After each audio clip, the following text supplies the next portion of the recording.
여러분, 국채, 그러니까 나라가 발행하는 채권입니다. 이 나라가 발행하는 채권의 금리가 굉장히 빨리 떨어지고 있습니다. 한 달 새에 우리 채권 시장의 지표라고 이야기할 수 있는 3년물 국채 금리가 많이 떨어졌습니다. 0.736%포인트가 빠졌습니다. 아니, 여러분도 알다시피 지금 기준금리를 올린다고 이야기하는데 국채금리는 오히려 빠지고 있어요. 이것을 보면 말입니다. 저게 도대체 뭘까? 그렇게 생각할 수밖에 없잖아요. 그거는 말입니다. 지금 기준금리를 올리지만 이 채권금리는 좀 선행을 합니다. 무슨 얘기냐? 결국 기준금리가 올라가다가 떨어질 거다 이렇게 예상하는 게 떨어질 거다. 그래서 채권 시장이 먼저 떨어져 주는 겁니다. 예. 다시 말해서 여러분, 결국 말입니다. 채권 시장의 어떤 분위기가 경기 침체, 다시 말해서 금리를 내린다는 것은 그죠? 금리를 내린다는 것은 돈을 푼다는 거고 경기를 부양한다는 의미잖아요. 예. 그러니까 경기 침체가 올 거다. 그렇게 예상을 한다는 뜻입니다. 실제로 말입니다, 여러분.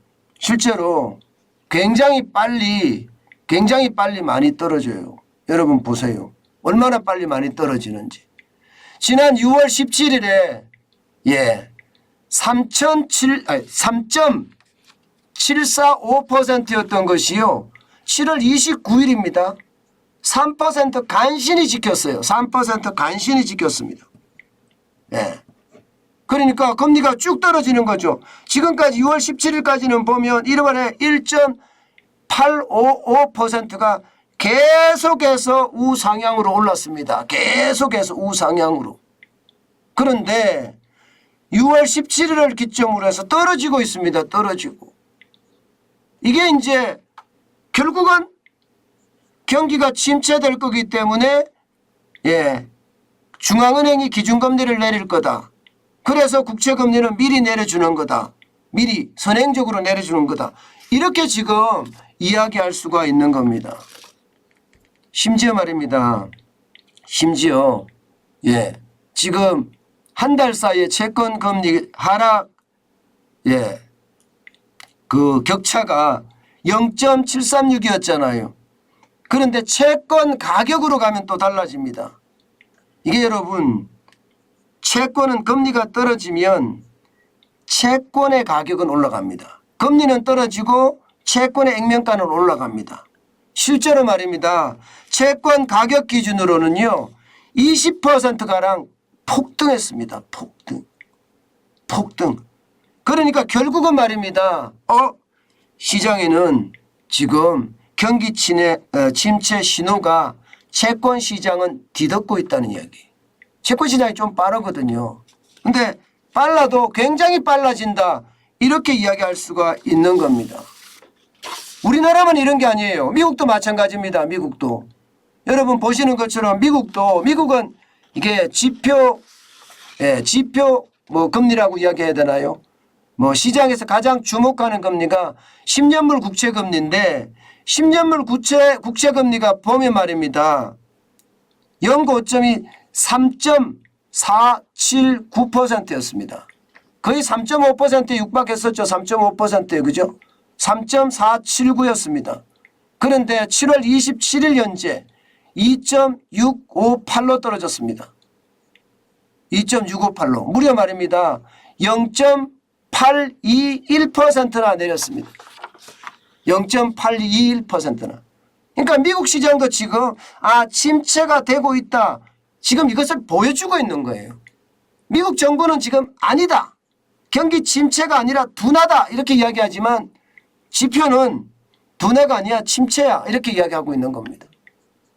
이게 조 바이든 대통령 입장에서 중간선거를 앞두고 금리 논쟁 굉장히 심하거든요. 경기 논쟁 말입니다. 금리 논쟁이 아니라 경기 논쟁 말입니다. 굉장히 심하거든요. 뭐 기본적으로 정부는 침체가 아니라 둔화다. 뭐 재년 열린 미 재무장관도 지금 똑같이 이야기하고 있잖아요. 그렇지만 지표들은 지금 마이너스로 가고 있습니다. 침체로 가고 있습니다. 여러분 알다시피 미국의 경제 성장률이라는 게 1분기에 마이너스 1.6%였잖아요. 2분기는 마이너스 0.9%입니다. 두 분기 연속 떨어졌어요. 이것도 침체라고 이야기할 수 있습니다. 교과서적으로는 두 분기 연속 떨어지면 경기 침체다 이렇게 결론 내리거든요. 예. 그런데 요즘 전미경제연구소가 최종적으로 이 결정을 내리는 곳인데 조용합니다. 아마도 정치의 영향을 받고 있는 것 아닌가 뭐 그렇게 예상을 할 수 있습니다. 분명한 것은 채권 시장을 보면 말입니다. 경기 침체 신호가 오고 있다. 이렇게 이야기하고 할 수 있습니다. 게다가 말입니다. 이거 한번 보세요. 미국의 장단기 금리 역전 지금 계속되고 있습니다. 지난 3월 29일 날 시작이 됐던 장단기 금리 역전은요. 한 차례 회복이 되는가 싶더니 6월 13일 날 다시 장단기 금리 역전이 일어났습니다. 미국의 2년물하고 10년물이 금리가 역전이 일어났어요. 일반적으로 돈을 오랫동안 맡기면 10년 동안 맡기면 이자를 많이 주는 게 일반적이잖아요. 지금 그렇지 못하다는 거잖아요. 2년 맡기는 게 금리를 더 많이 준다는 거예요. 앞으로 가면 갈수록 침체가 된다는 의미죠. 그런데 이게 세 번째 금리 역전이 일어났습니다. 7월 5일 날. 10년물은요 2.94였고요. 2년물은 2.95였습니다. 지금도 역전 상태, 지금도 2주가 넘었죠. 7월 5일 날 그랬는데 지금 8월 1일입니다. 8월 1일인데도 장단기 금리 역전은 이루어지고 있습니다. 여러분 장단기 금리 역전이 일어난다는 것은 빠르면 7개월, 늦어도 1년 반 안에는 침체가 온다는 뜻이에요. 역사적으로 그렇게 다 검증이 됐습니다. 물론 꼭 장단기 금리 역전이 돼서 침체가 온다 이렇게 말할 수는 없습니다. 교과서적인 게 아니기 때문에요. 그러나 대부분 침체의 어떤 모양새를 가지고 있다. 이것은 여러분 우리가 집중해서 봐야 되는 것 중에 하나입니다. 그럼 우리는 안 그랬느냐? 우리도 마찬가지예요. 우리도 말입니다. 지난 6월 10일 이후에 한 달 넘게 3년 만기 국채금리하고요. 30년 만기 국채금리가 역전이 됐었어요. 한 달 넘게. 그러니까 우리도 이미 있었단 말입니다. 물론 우리의 지표는 3년물하고 10년물의 경기 역전이 일어나야지 진정한 금리 역전이다. 뭐 이렇게 이야기할 수가 있습니다. 그렇지만 이게 3년물하고 30년물이 이렇게 됐다고 하는 것도 결국은요. 경기 침체에 대한 우려가 굉장히 커지고 있다는 이야기가 되는 겁니다.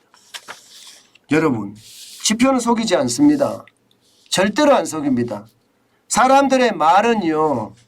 권력의 향배에 따라 달라질 수가 있지만 지표는 거짓말하지 않습니다. 그중에서도요. 추세는 더 거짓말하지 않습니다. 제가 지금 미국의 경기 침체 신호 굉장히 많다고 이미 말씀을 드렸습니다. 두 분기 연속 GDP 성장률이 마이너스고요. 장단기 금리가 역전이 되고 있고요. 채권 시장의 금리가 떨어지고 있고요. 이게 경기 침체되는 신호가 아주 여럿입니다. 그런데도 아니다. 그 화려한 말잔치에 속지 않았으면 좋겠습니다.